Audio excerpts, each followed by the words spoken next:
ভাই কথা বলো না, কথা বলো না। এই ছেলে একদম চুপ, সাবধান।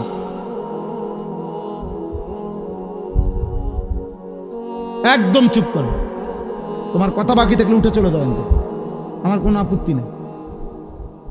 খাম খেয়ালি মানুষ আমি দেখতে পারি না, কোনো সমস্যা নাই আমার, যে চলে যাওয়ার কোনো অসুবিধা নেই।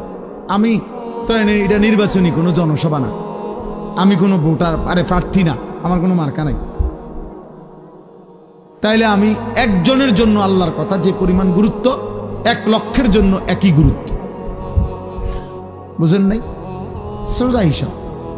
কোন গাফিলকে 1000 বছর যেই কলস উল্টাইয়া রাখছে, যেই জগ উল্টাইয়া রাখছে, যেই গ্লাস উল্টানো, ওইটার মধ্যে আটলান্টিক মহাসাগরের পানি ঢাললেও ওই গ্লাস পুড়বে না। কোনো পানির সমস্যা না, গ্লাসের সমস্যা।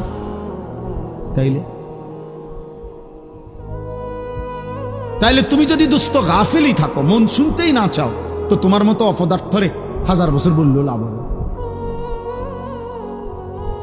1000 বছর বললেও লাভ হবে। তার চাইতে ঘুমায় থাকো ভালো।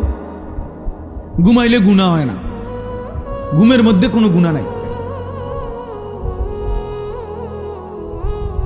এই জন্য আমরা প্রত্যেকে মনোযোগ দিয়ে শুনলে ভালো।